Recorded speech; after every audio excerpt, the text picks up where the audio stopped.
The white ceiling of the hospital room swam before my eyes, and I couldn't seem to focus my gaze. The morphine was doing its job. The pain from the surgery had receded into the background, becoming a dull, distant ache. 3 days ago, they had removed a tumor. Benign, thank God, but the operation was complicated, and the doctors said recovery would take at least a month. Welcome to Betty's Stories. I share new life stories here every day, and I'd really appreciate it if you hit subscribe and liked my video. Now let's jump back into my story. I'm sure you'll love it if you keep listening till the end. The phone on the bedside table vibrated. I glanced over, and the name Marcus lit up the screen. My husband. In the 3 days since my surgery, he hadn't visited. He called once, asked if everything was all right, and hung up, citing an urgent meeting. I reached for the phone, and the movement sent a dull throb through my abdomen. Hello? Naomi, we need to talk. Marcus's voice was strange, nervous, and yet somehow triumphant. I didn't want to do this over the phone, but since you're stuck there for a while, what is it? I'm filing for divorce. The words dropped into the silence of the room like stones into water. I stared at the IV drip, which methodically measured out my life, drop by drop. Are you listening to me? Marcus's voice became irritated. I said divorce. I have another woman. It's been 6 months, so let's stop pretending we're a family. Chloe? I asked calmly. A pause. I could almost picture his confusion. How did you know? Doesn't matter. Yes, Chloe, she's younger, prettier, and she's not sick. And frankly, it's none of your business. Look, the main thing is, I sold the house and your car, too. Use the power of attorney. So when you get out of the hospital, go stay with your mother. You have no business here anymore. I stared at the ceiling and felt my lips stretch into a smile. How foolish you are, Marcus, I said softly. You didn't even realize that the house is actually... I cut myself off mid-sentence. What's actually what? Worry edged into his voice. Naomi, what do you mean? You'll live and you'll see. You can send the divorce papers through my attorney, and yes, Marcus, I'll be taking Miles. What attorney? You're in the hospital. You won't get Miles. What kind of mother are you in that condition? They'll declare you incapacitated. Goodbye, Marcus. I hit the end call button and let the phone drop onto the blanket. I closed my eyes. 12 years. 12 years I had been his wife. I cooked his dinners, laundered his shirts, and bore him a son. 12 years I had closed my eyes to his late returns, the strange messages on his phone, the way he eyed the young waitresses in restaurants. But I wasn't stupid. Never. We met at a corporate holiday party when I was 23. I had just finished my accounting degree and landed a bookkeeper job at a construction firm. Marcus was a sales manager there, tall, smiling, with dimples in his cheeks. He courted me beautifully. Flowers, movies, walks along the riverfront. He told me I was special, that he had never met anyone like me. My father, George, had passed away from a sudden stroke a year before our wedding.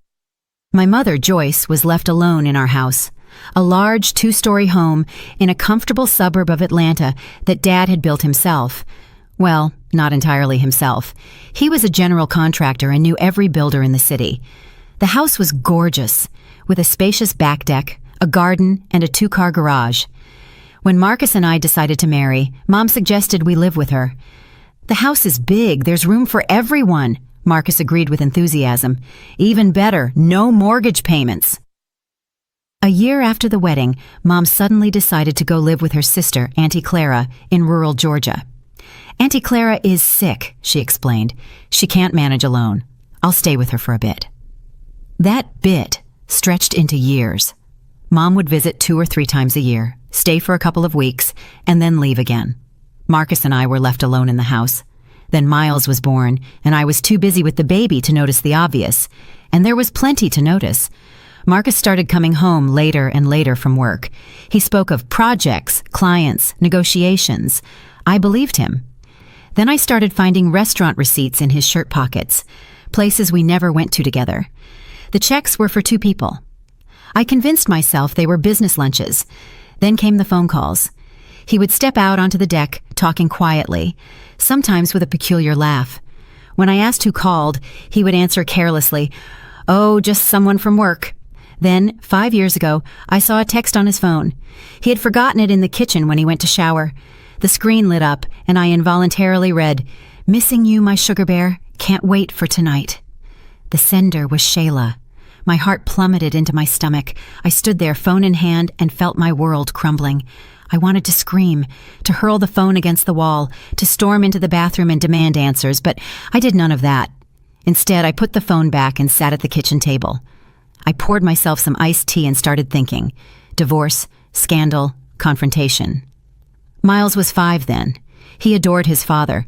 Marcus would toss him up to the ceiling, give him piggyback rides, teach him to ride his bike. To destroy that, to deprive my son of his father, but I wasn't going to tolerate infidelity either. For the next few months I watched, silently, carefully, unemotionally. Shayla turned out to be a secretary from a neighboring office. Their affair lasted about a year, and then she quit and moved up to Seattle. Marcus was moody for a week or two, then returned to me, cheerful, attentive, caring. He even brought me flowers. I accepted the flowers and smiled, and I kept watching. Over the following years, he had 2 more women, Tiffany and Brenda. I figured out both of them by the same signs: late returns, secretive calls, sudden business trips.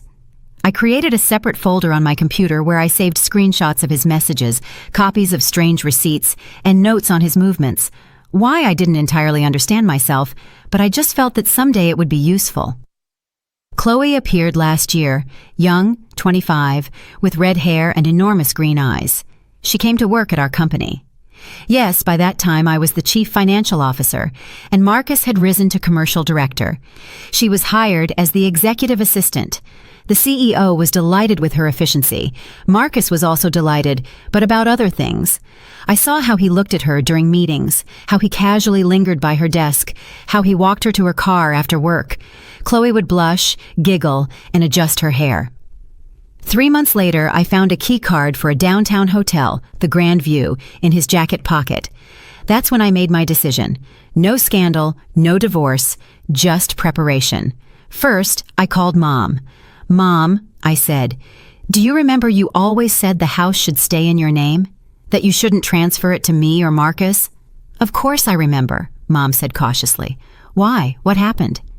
"Nothing yet, but something might. That house is Dad's legacy. I don't want it falling into the wrong hands." Mom was silent for a moment. "He's cheating on you." "Yes." I didn't deny it. "Yes, and it's been going on long enough." "Why didn't you tell me sooner?" "Because I can handle it myself. Mom, I just need to know the house is safe." "The house is in my name. It always has been, and it will stay that way. I intentionally never signed it over, even though Marcus hinted a few times. Now I understand why." Next, I went to see Ms. Janet Harper, an attorney and an old friend of my mother's. She listened in silence, taking notes in a legal pad, then took off her glasses and looked at me over the top of them. "Okay, Naomi, the house belongs to your mother. That's good. The car is financed in my name, but through a lease from my company. Excellent. Selling it without your consent is impossible. What else do you have?" "A condo downtown. We bought it 3 years after the wedding. It's rented out." "Community property. In a divorce, it will be split equally unless you can prove you invested more personal assets. Do you have proof?" I nodded. "I put down the initial deposit, money from the sale of my father's old business stocks. That was before they devalued. I kept the documents." "Good girl," Ms. Harper smiled. "What else?" "Accounts. He has several outstanding loans that I found out about accidentally, large amounts." "That's interesting. If he took out loans without your knowledge for personal use, in a divorce, they remain his problem alone." For the next 6 months, I lived a double life. By day, a caring wife, preparing dinner, and asking my husband about his workday. By night, a woman methodically compiling a file on the person she shared a bed with.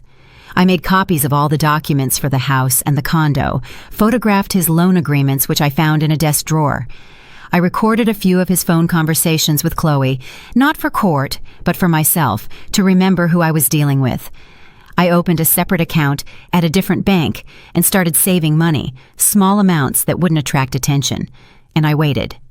I knew that sooner or later he would make his move. Marcus isn't the type to live a double life forever. He needs certainty, a new, young wife, a beautiful life, the feeling of being a winner. And me? I was old furniture that needed to be thrown out. The surgery accelerated his plans.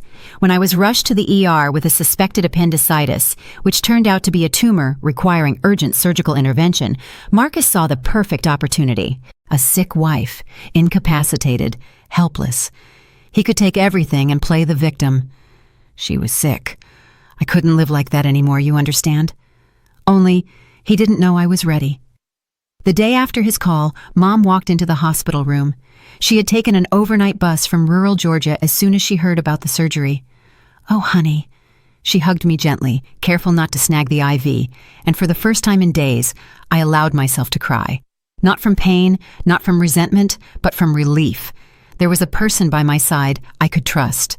"He called yesterday," I said, when the tears dried. "Divorce, and he said he sold the house." Mom pulled back and looked at me. There was no panic in her eyes, only cold fury. "Sold my house? He thinks he sold it." Mom's lips twitched into a smirk. "What an idiot!" "Mom, I know, but he could have fabricated documents, a power of attorney in your name. We need to check." "I already called the Register of Deeds. I'll get the title report tomorrow morning, but even if he tried to pull something with the documents, the sale would be invalid. I'm alive and of sound mind." I leaned back against the pillow. "What about Miles? He said he'd take Miles." Mom's face clouded over. "Miles is with him now. I called. I wanted to talk to my grandson. Marcus wouldn't let me. Said the boy shouldn't be upset by talking to his sick grandmother." That hurt. More than the incision on my stomach. My son, my 9-year-old boy, who just a week ago hugged me before school and said, "Mom, I love you to the moon and back." What was Marcus telling him now? That his mother abandoned him? That his mother was bad? That he would have a new, young, and beautiful mother? "We'll get him back," Mom said firmly. "Everything by the book. That scoundrel will regret this." I spent the next 2 weeks in the hospital. The stitches healed slowly. The doctors weren't rushing my discharge. Marcus didn't call again, but Ms. Harper came every 3 days with updates. "I got the report from the Register of Deeds," she said during the first visit, spreading papers on the bedside table. "The house is still in Joyce Ellington's name, your mother. No transactions have been recorded. But he said he sold it, so he's either lying or he pulled some kind of scheme with fake documents. If it's the latter, that's a criminal offense. Fraud. I filed a police report." A week later, the picture cleared up. He actually tried to sell the house. Ms. Harper flipped through the documents, found buyers, showed them a fake power of attorney from your mother, and took a deposit of $75,000. But when it came to registering the sale, the Register of Deeds requested confirmation, and everything stopped. The buyers are furious and filed a complaint with the police. I stared at her, not believing my ears. "So he didn't just want to cheat me, he cheated other people, took money for a house he doesn't own." "Exactly, and that is pure fraud, a felony charge, up to 10 years in federal prison." I closed my eyes. "Marcus, Marcus, you wanted to get rid of me and start a new life, and instead, you dug your own grave." "What about the car?" I asked. "He tried to pull something with the car, too. Found a buyer, took the money, but the car is leased. It can't be sold without the leasing company's consent. The buyer went to the police, another complaint of fraud." I involuntarily laughed, though it hurt to do so. "How many people did he deceive?" "At least 3, and that's just what we know about." I was discharged at the end of the 3rd week. The doctor thoroughly explained that I needed rest, no stress, no physical exertion. I nodded, knowing that there would be no peace. Mom was waiting for me outside the hospital entrance with a taxi. "Home?" she asked. "Home," I paused. "He won't let us in the house, will he? He's probably changed the locks." "Let him try. That's my house." We drove up to the familiar gate. The front gate was locked. A new security camera was visible above the fence. Mom typed the code into the intercom. It didn't work. "He changed it," she hissed through clenched teeth, pulling out her phone. "Hello, police? I'm being locked out of my own home. The address is 14 Maple Street. Yes, I'll wait." The precinct officer arrived in about 40 minutes, an older, mustachioed man whom Mom had known for 20 years. "Ms. Ellington, what's going on here?"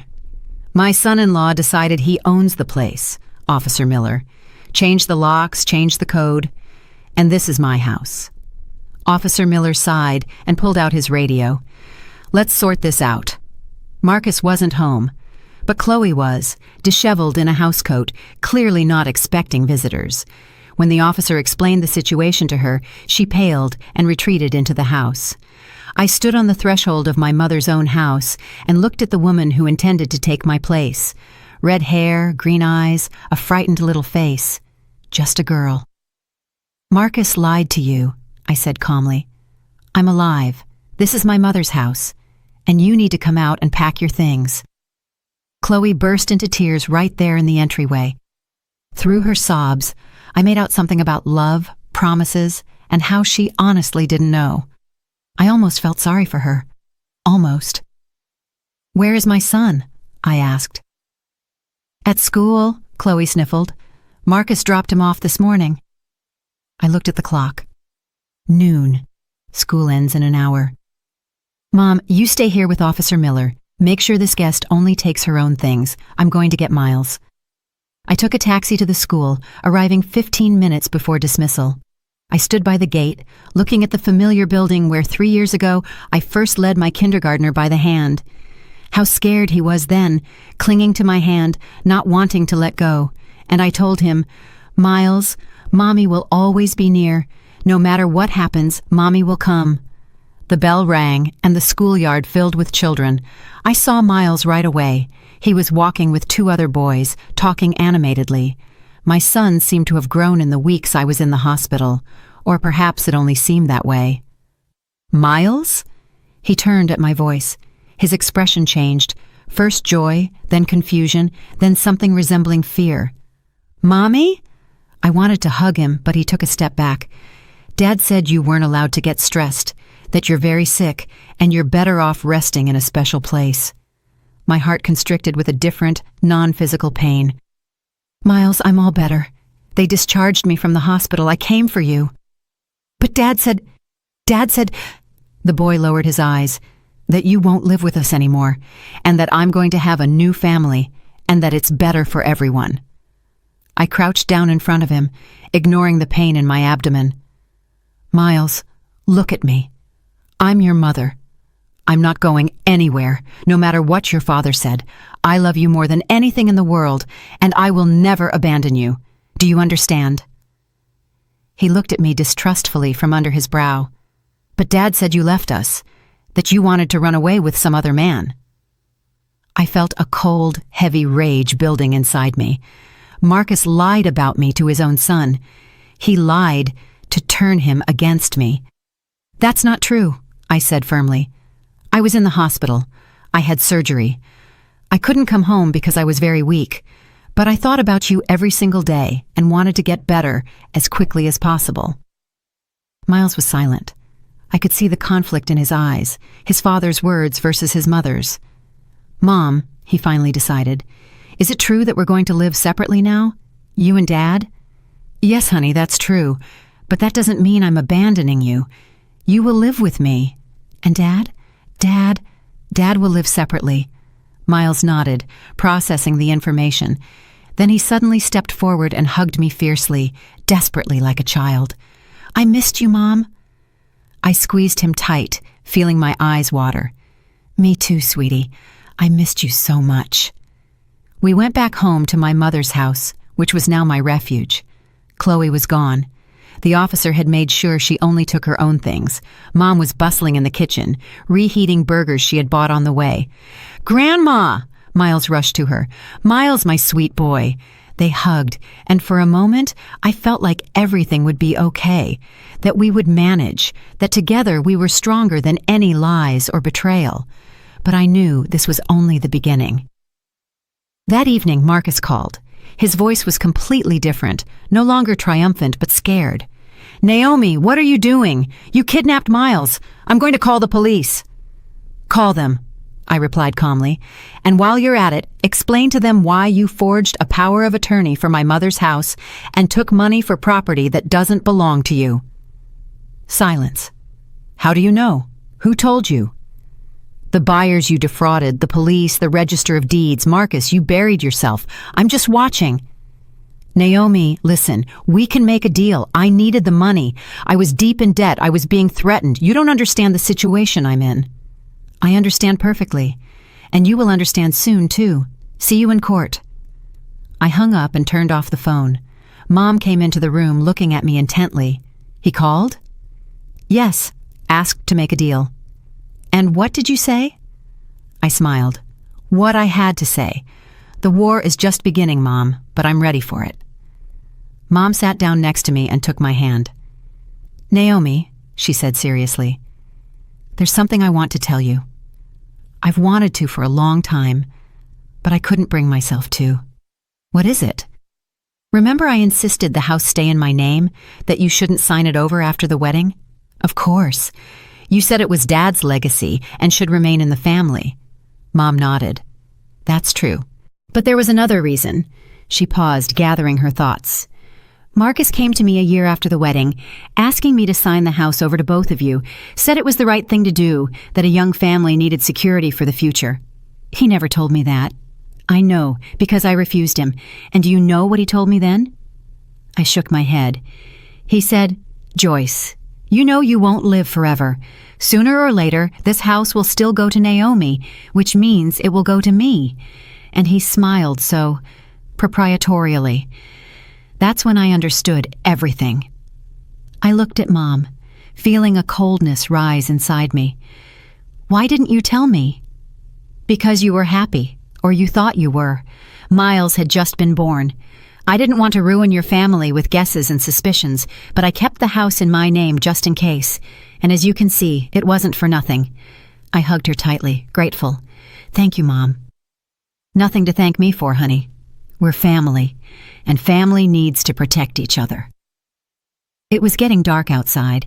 Somewhere in the house, Miles was laughing, having found his old toys in the attic. Life was continuing, complicated, unpredictable, sometimes cruel. But it was continuing, and I was ready for it. I couldn't sleep for a long time that night. I lay in my old room, the one where I spent my childhood and youth, where I dreamed of love and happiness, and thought about how everything turned out. 12 years ago, I got married with the absolute certainty that it was forever. White dress, veil, bouquet of roses. Marcus in a tuxedo, handsome, smiling. I swear to love and cherish. Empty words, as it turned out. Beautiful wrapping with no substance. But I didn't regret the years we spent together, because there was Miles, my son, my flesh and blood, my greatest victory in this failed marriage. For his sake alone, it was worth going through all of this. Around 3 o'clock in the morning, I heard soft footsteps in the hallway. The door creaked open, and a child's head peeked through the gap. Mommy, are you asleep? No, honey, come in. Miles climbed under the blanket with me, curling up. I had a bad dream. What kind? That you left again, and never came back. I held him close. I'm not going anywhere, I promise. Truly, truly. Go back to sleep. He quieted, warmed and comforted. And I lay in the darkness, thinking about how much work lay ahead. Courts, attorneys, police, interrogations, documents, hearings. The fight for what was rightfully mine. For my son, for dignity, for justice. But I was ready, because I wasn't the kind of woman who gives up. I was woken up by a phone call in the morning. The number was unfamiliar. Hello, is this Naomi Ellington? A young, anxious female voice. Yes, it is. Who is this? My name is Chloe.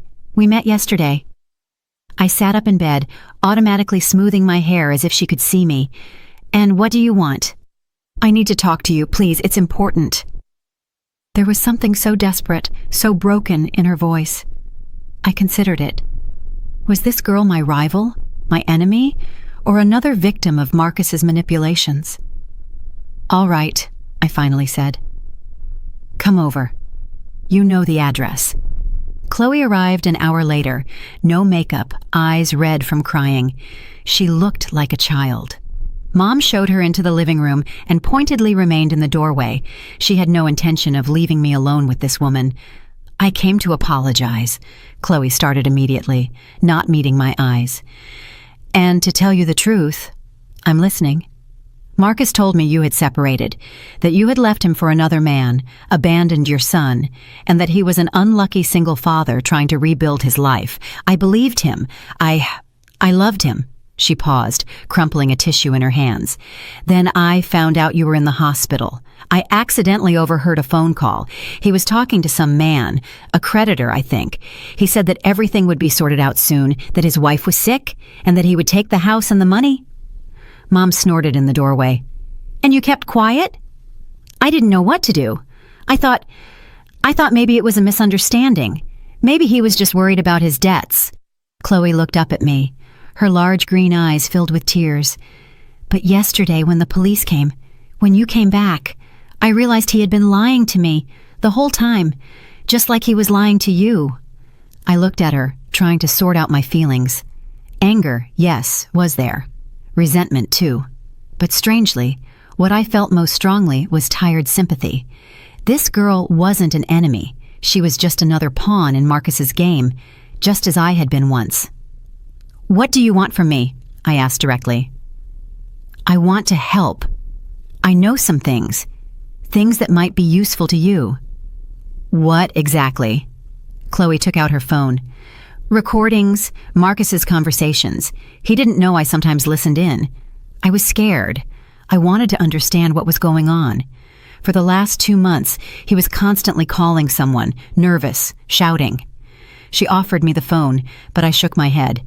Not to me, to my attorney. She'll figure out what can be used. Chloe nodded, putting the phone back in her purse. And one more thing. She hesitated again, and a blush flooded her pale cheeks. I'm pregnant. Mom gasped in the doorway. I silently looked at this girl, who, without realizing it, had entangled herself in a situation that could ruin her life. Does Marcus know? Yes, he told me to get rid of the baby, said he couldn't deal with it right now, that he needed to resolve his financial problems first, and then he could think about kids. He gave me money for the procedure. And what did you decide? Chloe looked at me with desperate defiance. I'm having the baby, with him or without him. It's my child. I nodded silently. What was there to say? This girl was facing difficult times ahead. Single motherhood, possibly court battles for child support, endless problems with the father of her child. But it was her choice, and perhaps the only right one. Leave your contact information with my attorney, I said. The recordings may be helpful, and hang in there. Chloe left, leaving behind a feeling of nagging wrongness. 25, pregnant by a married man who used and abandoned her. How easily Marcus ruined other people's lives without even thinking about the consequences. Ms. Harper came that same day, later in the evening. She listened to my story about Chloe's visit and took her contact information. The recordings are good, she said, making notes in her pad, but they'll need to be verified. If there's an admission of fraud or a discussion of the scheme with the house, that's gold. If not, it's still useful. Character assassination, so to speak. She put down her pad and looked at me seriously. Naomi, I have news. Not the most pleasant. What now? I did some digging into your husband's financial status. He's in debt. Very serious debt. I knew about the loans. Not bank loans. Or not only bank loans. Marcus was borrowing money from private lenders at high interest and not paying it back. I felt a chill inside. How much? By my count, around $500,000, maybe more. $500,000. An amount I couldn't earn in 10 years. Where did he rack up that debt? Ms. Harper shrugged. Business ventures that didn't pan out. Sports betting. Yes, he gambled a lot. Expensive gifts for mistresses. Maintaining a double life costs money. And who does he owe? Various people. But among them is one, shall we say, unpleasant character. A businessman named Rudy Ahmed. Officially, he owns a chain of car washes and tire shops. Unofficially, I understand. In our city, everyone knew who Rudy Ahmed was. a man people turned to when the banks refused, and a man who knew how to collect debts in ways that weren't written in law books. Marcus owed him $150,000. That was the amount he was trying to get by selling my house and car. So that's it. The picture finally came together. Marcus didn't just want to get rid of his sick wife and start a new life. He was cornered. Ahmed was demanding the money, and Marcus decided to take it where he could, from his own family. What will happen when Ahmed realizes the money isn't coming? I asked. Ms. Harper paused. Nothing good. But that's Marcus's problem, not yours. What if he tries to get to us, to Miles? Ahmed isn't an idiot. He won't mess with women and children. It's bad for business. But just in case, I would advise installing a security system and being extra careful. After the attorney left, I sat in the kitchen for a long time, staring out the darkening window. Mom silently put a cup of tea in front of me. Bad news? She asked. Worse than I thought. Marcus owes money to dangerous people. And now what? Now we'll be careful. And we wait. We didn't have to wait long. 3 days later, Marcus was arrested. The 2 complaints of fraud from the deceived buyers of the house and car did their work. He was called in for questioning, and after the questioning, he wasn't sent home. His pretrial measure was detention. Ms. Harper called me early in the morning to tell me. He's locked up, she said without preamble. The detective felt there was a risk of flight or witness tampering. He'll sit until the trial. I hung up and felt a strange emptiness. Not joy, not satisfaction, emptiness. The man I had lived with for 12 years, the father of my child, was now in a cell, and he had only himself to blame. Miles heard about his father's arrest from his classmates. He came home from school gloomy and silent, threw his backpack in the corner, and locked himself in his room. I knocked and went in without being invited. He was sitting on the bed, staring at his phone. Miles, we need to talk. I know, he mumbled, not looking up. Dad was arrested. Everyone in class is talking about it. Yes, that's true. Why? I sat down next to him, choosing my words carefully. How do you explain to a 9-year-old child that his father is a swindler, that he cheated people, took their money, lied to everyone? Dad did some bad things, I finally said. He took money from people and didn't pay it back. It's called fraud. People get punished for that. But he didn't mean to. Miles finally looked at me, his eyes full of tears. He's a good person. He said he just needed time, that everything would be fine. Honey, sometimes adults make mistakes, serious mistakes, and they have to be accountable for them. It's your fault, he suddenly cried out. You reported him. You had him locked up. The word stung more than I expected. But I didn't turn away. I didn't leave. No, Miles, it wasn't me. Other people reported your father, the ones he cheated. I had nothing to do with it.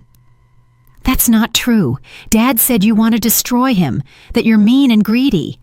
Your father said a lot of things that weren't true. He said I abandoned you. But you see, I'm here. I didn't go anywhere. Miles was silent, swallowing his tears. I reached out a hand, but he pulled away. Go away. I want to be alone. I left the room, closing the door behind me. Mom was standing in the hallway. Did you hear that? I asked. I heard. It will pass, honey. Children can't stay angry at their parents forever. What if it doesn't pass? Mom put her arm around my shoulders. It will. Give him time. Time passed. The investigation gathered momentum. Marcus sat in the detention center. His attorney tried to get him house arrest, but without success. Too many counts, the guilt too obvious. Chloe did hand over the recordings to Ms. Harper, and there was a lot of interesting material. Listen to this. The attorney played a recording on her phone. Marcus's voice was nervous, breaking. Yes, I understand. I'll have the money, I told you. I'm selling the house in a few days. The buyer is already lined up. No, my wife won't find out. She's in the hospital. I'll have the power of attorney forged.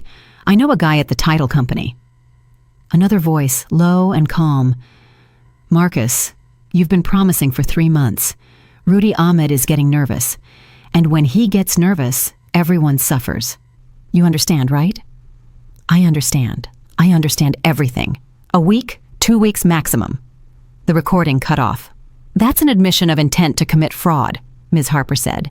"He was planning in advance to sell the house with fake documents while you were in the hospital. The detective will be thrilled." The detective was indeed thrilled. The recordings were added to the case. The number of counts grew. Now, Marcus was facing not just probation, but serious jail time. And I thought about how little I had known him. 12 years by his side, and I hadn't seen who he really was. Or maybe I hadn't wanted to see. One day, my mother-in-law, Barbara Ellington, called. A bossy, categorical woman who had never liked me. In all the years of our marriage, she never missed an opportunity to point out my flaws. I didn't cook well enough, I didn't raise my grandson properly, I didn't dress stylishly enough. In her eyes, Marcus was the perfect son, and I was an unworthy wife. "Naomi." My mother-in-law's voice was cold. "We need to meet." "Why?" "To discuss the situation. My son is in prison because of you, and you are calmly living in your house and raising my grandson. It's unfair." I felt anger boil up inside me. "Barbara, your son is in prison because of himself. He defrauded people, forged documents, and took other people's money. I have nothing to do with it." "Lies. Marcus couldn't have done that. You set him up. You and your mother. You deliberately arranged for the house to be in her name so you could accuse him later." I couldn't help but laugh. It was so absurd that the anger subsided. "Barbara, do you hear yourself? We put the house in my mother's name 20 years ago, before Marcus was even in our lives. You think we planned to set him up then?" "I will fight for my grandson." My mother-in-law's voice became shrill. "You have no right to raise him. You're sick, unbalanced. Take it to court. They'll sort it out." I hung up. My hands were shaking slightly, not from fear, but from tension. Barbara could indeed file a petition for visitation rights. Grandparents had that right in certain circumstances, but her chances were slim. I was the mother, healthy, employed, with stable living conditions. Still, it was another front in this war. The trial began 2 months later. An autumn morning, the courthouse, a crowd of people at the entrance, journalists. The case was sensational. The commercial director of a well-known construction firm, large-scale fraud, forgery of documents. I sat in the witness section. Next to me were Mom, Ms. Harper, and Chloe. The deceived buyers, a middle-aged couple, an elderly man with a cane. We were all there to see justice done. Marcus was brought in under guard. He had changed drastically over the months. Thinner, haggard. His eyes held a hunted look. When he saw me, he flinched and tried to move in my direction, but the guard held him back by the shoulder. The judge read the indictment. 3 counts of fraud, forgery of documents, causing significant financial damage. The prosecutor requested 6 years in federal prison.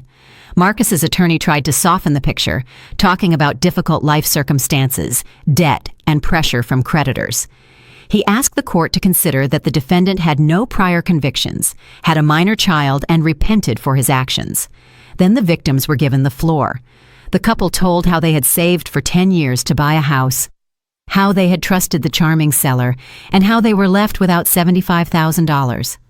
The elderly man told how he wanted to buy a car for his disabled son, how he gave up his last savings. When it was my turn, I stood up and looked at Marcus. He averted his eyes. "I only want to say one thing," I began, my voice surprisingly steady. "This man was my husband for 12 years. He is the father of my son. I trusted him, and he took advantage of my illness to try to steal my home and take my child. This was not a mistake or an accident. This was betrayal. Deliberate, planned betrayal." I paused, gathering my thoughts. "I am not asking for a harsh sentence. I am asking for justice for everyone he cheated, and for our son, who needs to know that bad actions have consequences." Marcus finally looked up at me. There was something in his eyes. Not remorse, no. More like annoyance. The annoyance of a losing gambler, caught cheating. The verdict was announced a week later. 4 years in federal prison. Less than the prosecutor requested, but enough for Marcus to understand that the fairy tale was over. As the judge read the sentence, Marcus stood motionless, only the muscles in his jaw twitching. Barbara, sitting in the gallery, wept quietly. Chloe looked away, her hand resting on her rounded belly. The verdict didn't make me happy, nor did it particularly upset me. It was simply a weight off my chest. It was behind me now. The trial was over, justice had prevailed, and life could move on. After the hearing, Chloe approached me. "Naomi, thank you for not accusing me, for not tearing me down. I would have understood if you—" "You're not to blame," I interrupted. "He cheated everyone. You too." She nodded, wiping her eyes. "I'm due soon. It's a boy." "Congratulations." "I was thinking, maybe someday, maybe our boys could meet. They are brothers after all. Half-brothers, but still." I thought about it. Half-brothers, true. Same blood, same father. But did Miles need another reminder of the man who had betrayed him? "I'll talk to Miles," I finally said. "If he wants to, we'll figure something out." Chloe smiled gratefully and left. I stood on the courthouse steps, turning my face to the autumn wind, and thought about the strange turns life takes. Just 3 months ago, I was lying in a hospital, weak and helpless, and now I was a free woman who had won a battle against the man who wanted to destroy me. But the victory wasn't complete. There was still Miles. After the verdict, he became completely withdrawn, stopped talking to me, answered in monosyllables, and locked himself in his room. Problems started at school. Teachers complained about his distraction and conflicts with classmates. I tried to reach him, cooked his favorite meals, offered to watch a movie together, or go somewhere for the weekend. He refused everything. "Miles, please talk to me." "I don't want to." "I know this is hard for you, but I'm your mother. I love you." "You love Dad too, and then you put him in jail." It was unfair and hurtful, but I understood. The child couldn't accept the truth. It was easier to blame me than to admit that his adored father was a swindler and a liar. Mom advised me to give him time. Ms. Harper suggested a child psychologist. I agreed to the latter and found a specialist. I scheduled Miles for an appointment. For the first few sessions, he was silent, sitting in the psychologist's office, staring at the wall, answering only yes and no. But gradually, something shifted. One day, he came home from his appointment with red eyes and silently hugged me in the entryway. "Mom," his voice trembled. "Why did he do that to us?" "I don't know, honey. I don't know." We stood there for a long time, embracing, silent, sensing each other. And I knew this was the start, not the end, but the beginning of healing. A few more weeks passed, winter came, and the first snow fell. Life gradually returned to normal. I went back to work. Miles went to school. Mom fussed over the house. Outwardly, everything looked nearly all right. One evening, Miles came into my room. In his hands was his old phone, the children's one we gave him for his 7th birthday. "Mom, I want to show you something." "What is it?" He sat down next to me and turned on the phone. "Remember a month ago when Dad was arrested? He came to school for me that day, picked me up early, said we needed to talk." I tensed. "You didn't tell me." "I know. I was angry at you then. I thought you were the bad one. But then I listened to all of this." He pressed the screen, and the room was filled with Marcus's voice. The recording was poor quality, but the words were clearly distinguishable. "Miles, listen to me carefully. They might take me away soon. The police, you understand? Your mother has been saying all kinds of things about me. She wants to put me in jail. But you need to know the truth. I didn't do anything wrong. It's all your grandma. She purposely set everything up to take our house, and your mom is helping her. They are bad, Miles. They want to separate us." Miles's voice, thin and scared. But Mom said, "Mom is lying. They are all lying. You have to believe only me, understood? When they take me away, keep quiet. Don't tell them anything. And remember that Dad loves you and will be back soon." The recording cut off. I sat motionless, feeling an icy rage building inside. "He was trying to turn you against me," I said softly. I know now. The psychologist explained that it's called manipulation." "Yes, it is manipulation." Miles paused. "Mom, I want you to show this to your attorney. It's evidence too, right?" I looked at my son, at his serious, prematurely grown-up face, and realized he was no longer the little boy who clung to my hand at the school gate. He was growing up and maturing faster than I wanted. "This is a very important recording, Miles. Thank you for showing me. The psychologist told me I shouldn't keep something like this inside, that I need to share it with the people I love." I hugged him tightly. "She's right. You're a good boy, Miles. I'm proud of you." The recording was added to the case file. It didn't affect the verdict, which was already in force, but it could be useful if Marcus tried to challenge custody after his release. Evidence of an attempt to turn a child against his mother is a serious argument. Barbara Ellington did file a petition for visitation rights as she threatened. But after the recording and the psychologist's report on the attempts at manipulation were announced in court, her claims were dismissed. My mother-in-law left the courtroom with a stony face and hadn't called since.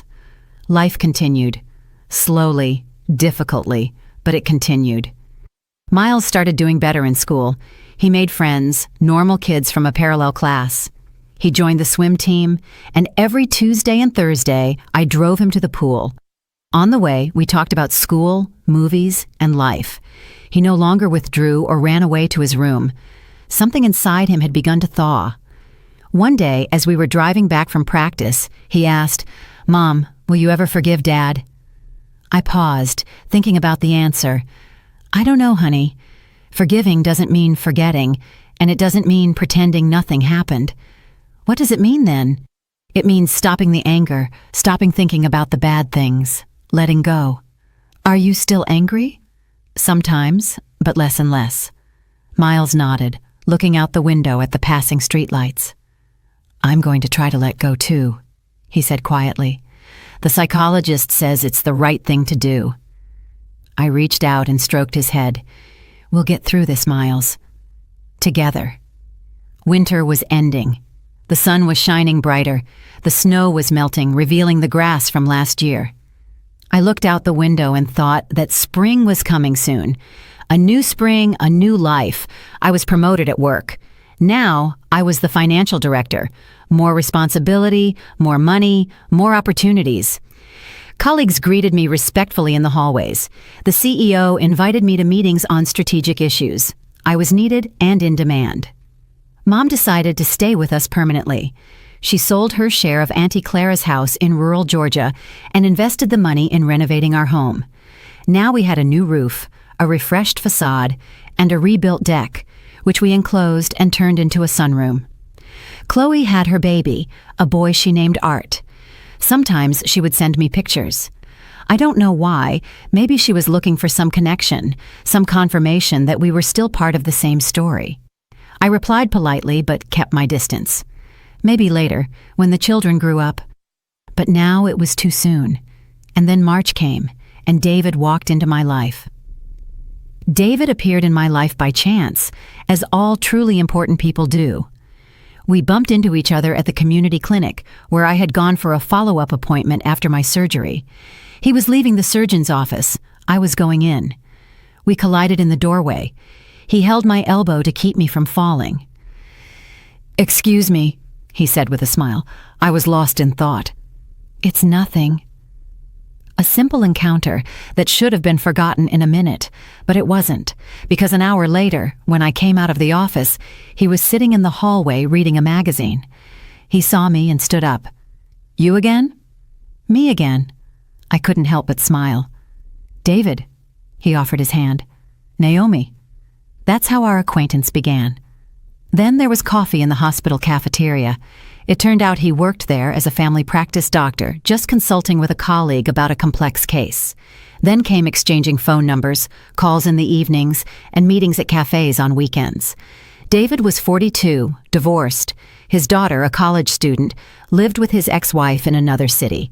He was calm, reliable, with warm brown eyes and a touch of gray at his temples. He didn't try to sweep me off my feet, didn't shower me with compliments, didn't promise the moon. He was simply present, attentive, caring, and genuine. Mom approved of him silently but eloquently. Every time he came to visit, the best dishes from her repertoire appeared on the table. Miles was initially wary of the new person in our house, but gradually warmed up, especially after David took him to a hockey game and taught him how to play chess. "Mom, Miles asked one evening. "Is Uncle David going to live with us now?" "Not yet. We're just friends."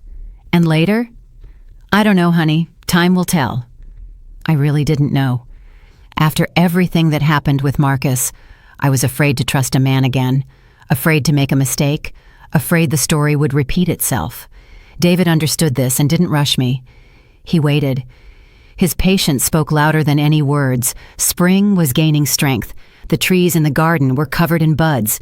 The birds had returned from the south. The air smelled of pines and fresh earth. Life flowed smoothly and calmly for the first time in many long months. Then a letter arrived, an ordinary envelope with no return address. Inside, a single page covered in familiar handwriting. "Naomi, I'm writing this because I know you won't answer my calls. I know I was wrong about you and Miles. I know I deserve everything I've gotten. I have a lot of time to think here in prison. And I've been thinking about us, about our family, about what I lost.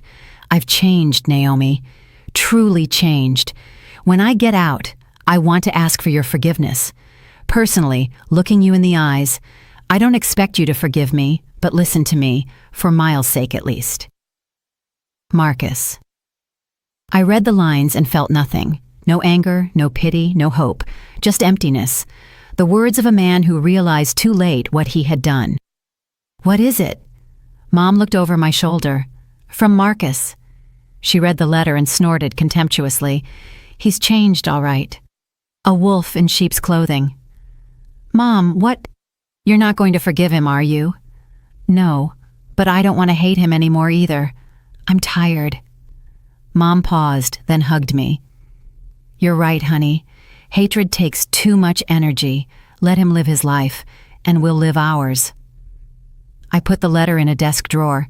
I didn't throw it away. I kept it for some reason. Maybe as a reminder, or as proof that all of this really happened. The summer was hot. Miles finished the 4th grade with straight A's for the first time in 2 years. We celebrated by taking a trip to the beach, me, Mom, Miles, and David. We rented a small house right on the water, swam, sunbathed, and ate peaches right off the tree. Those were the happiest days in a long time. I looked at my son, who was running around the beach with new friends, at my mother, who was reading a book in a deck chair, at David, who was teaching Miles to swim the crawl, and I thought that happiness was possible, even after everything, even after betrayal, pain, and disappointment. Life goes on, and there is room for joy. One evening, after Miles was asleep and Mom had gone to her room, David and I sat on the porch and looked at the stars. "Naomi," he said quietly, "I want to tell you something. I'm listening.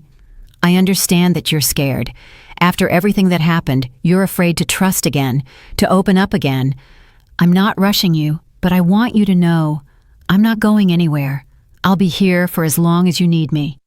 I turned to him, looking into his eyes, warm, honest, with no hidden agenda. "How do you know I'm scared?" "I can see it. You're always on guard, as if you're waiting for a trick, as if you're preparing for a blow." He was right. I was waiting for this man to turn out to be just like Marcus, that behind the nice words lurked a lie, that happiness was a trap that would snap shut sooner or later. "I'm not Marcus," David said, as if reading my thoughts. "I don't know how to talk a good game or promise the impossible, but I know how to be present, and no one will take that away from me." I rested my head on his shoulder. For the first time in a long time, I felt peace. True, deep peace. "Thank you," I said, "for your patience, for being here." "You don't have to thank me. You made yourself happy. I just happened to be next to you at the right time." We sat there until dawn, silent, holding hands, listening to the sound of the ocean. And I thought that maybe this was love. Not fireworks and passion, not oaths and promises, but this quiet presence next to you, the certainty that you won't be betrayed. Autumn brought news. Marcus was released on parole. He served 2 years of his 4-year sentence, had a positive character report, and was eligible for release. Ms. Harper called to warn me. "He was released yesterday. We don't know where he's staying yet. He hasn't made contact." What should I do? Nothing out of the ordinary. If he tries to contact you, don't respond to the provocations. If he shows up, don't let him in without witnesses. If he starts threatening you, call the police immediately. I wasn't afraid. Strangely, I wasn't afraid. Marcus was a part of the past that no longer had power over me. He could come, he could say whatever he wanted, but he couldn't change anything anymore. He showed up a week later. He rang the doorbell in the evening when Mom, Miles, and I were having dinner. David was on call at the hospital that day.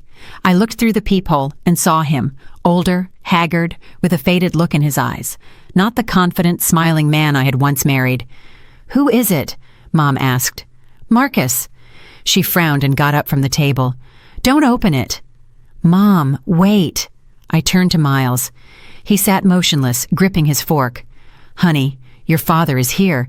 Do you want to see him?" Miles was silent for a few seconds, then shook his head. "No, I don't." "Are you sure?" I went to the door, but I didn't open it. I just spoke through the wood. "Marcus, go away." "Naomi, please." His voice sounded muffled. "I need to talk. To you and Miles." "Miles doesn't want to see you." "I do too, but I'm his father." "You were his father, and then you chose something else. You chose deceit, money, another woman. You gave up on us yourself." "I changed in prison. I understood." "I'm happy for you, but it doesn't change anything." Silence. Then a heavy sigh. "Naomi, I'm not asking you to come back. Just let me see my son. Just once." I looked at Miles. He was sitting at the table, tense, pale. He met my gaze and shook his head again. "When Miles wants to, he'll call you himself. He has your number. Now leave." Footsteps outside the door, slow and retreating. Then silence. Mom came up to me and hugged me. "Good girl, honey." "I pity him," I suddenly said. "It's strange, isn't it? After everything he did, I pity him." "That's because you're a good person, but pity isn't a reason to let him back into your life." Miles got up from the table and came over to us. "Mom," he said quietly, "I don't want to see him. Not yet. Maybe later when I'm grown up, but not now." I hugged him tight. "That's your right, honey. No one can force you." Marcus didn't come back. Sometimes he sent messages to my phone and sometimes to Miles's, but we didn't reply. Gradually, the messages became less frequent, then stopped altogether. Ms. Harper found out that he had moved to another state, started some job, starting life over. I didn't know whether to be happy about it or not, but I definitely felt relief. The past had finally let me go. Life continued in its usual course. Miles started the 6th grade, got into programming, and began dreaming of creating his own computer game. Mom took up gardening, planting roses, setting up a rock garden, and adopting a cat named Buddy. David started coming over more and more often, and one day, he stayed for good. We didn't have a wedding. We just signed the papers at the Justice of the Peace without guests or celebrations. Miles was the witness for the bride, Mom for the groom. After the signing, we went to a little diner, ate a slice of cake, and drank sparkling cider. "To a new life," David said, raising his glass. "To a new life," I repeated. And it really was a new life. Not perfect. Perfect doesn't exist, but good, genuine. A year after our wedding, Chloe called me. Her voice was excited but joyful.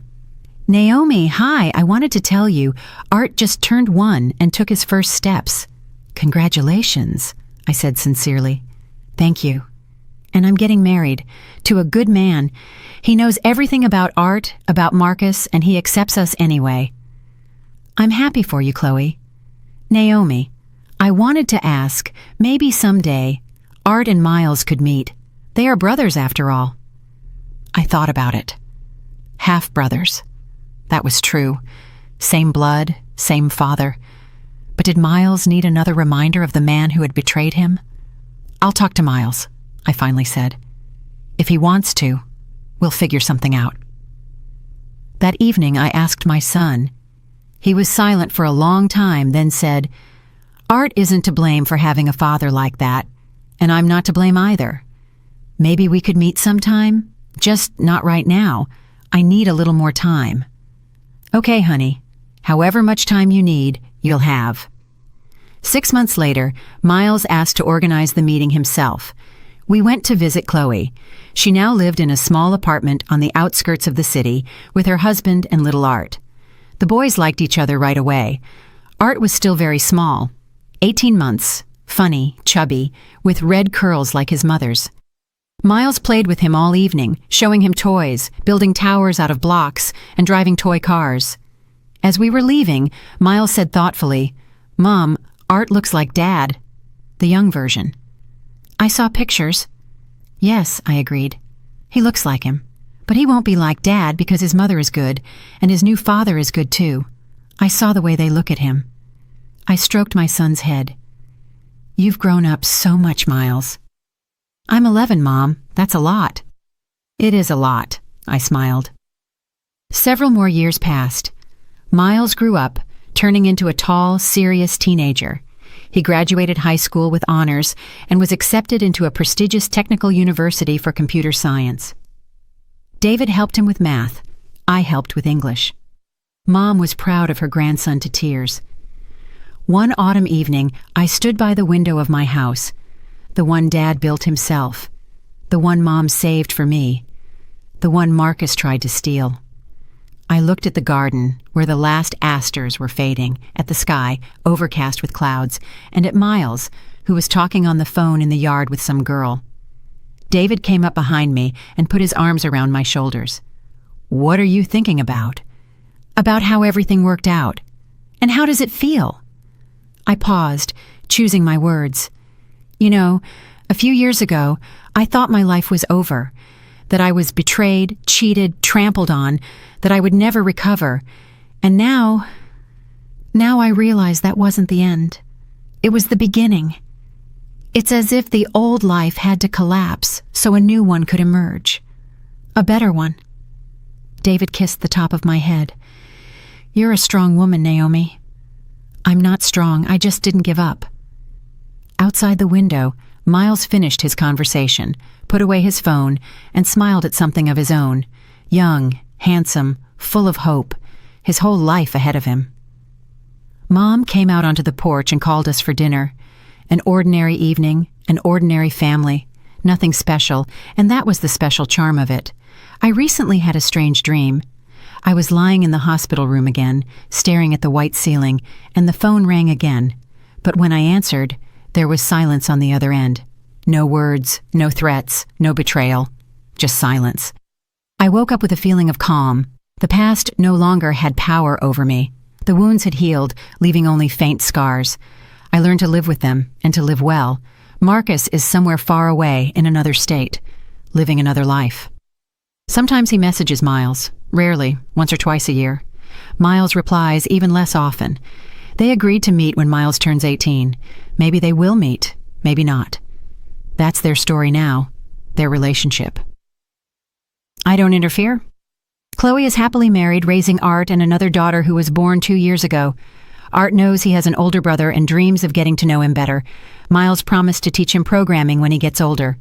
Barbara Ellington never forgave me, but that's her choice, her right. I don't hold any ill will toward her. Today is Sunday, a bright autumn morning outside the window, the last warmth before a long winter. Mom is baking an apple crumble. David is reading the newspaper. Miles is packing his things. He's heading back to college tomorrow. A new semester is beginning. I sit at the table and think about how strangely life is constructed, how you can build something new from ruins, how betrayal can become the start of freedom, and how pain can turn into joy. "Mom," Miles peeks into the kitchen, "have you seen my charger? Check the sunroom. You were sitting there yesterday." "Right, thanks." He runs off, stomping loudly up the stairs. Mom shakes her head. "You were exactly like that at his age, just as absent-minded." "It's hereditary." I smile. David puts down his newspaper and looks at me over his glasses. "What are we going to do today?" "Nothing special. Just live." He smiles that smile I fell in love with. Just living is the best thing we can do. And he's right. After everything that happened, just living, just being grateful for every day, just being happy, that is the greatest victory. Not over Marcus, not over circumstances, but over my own fear and pain. And I stand up and walk to the window. In the garden, the last roses, Mom's pride, sway in the wind. Buddy the cat is warming himself on the porch. The sound of Miles's laughter drifts in from somewhere.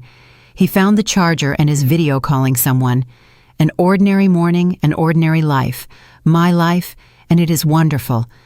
I'm really glad you're here and that I could share my story with you. If you liked it, show me by liking the video and subscribing to my channel. Let's see how many of us there are. Write in the comments which city you're watching from and what time it is. I'm so curious to know where all you wonderful people are tuning in from. If you want to support me a little extra, you can also send a small donation. I share new life stories for you every single day. And now, 2 of my most popular stories will pop up on the screen so you can choose what to watch next.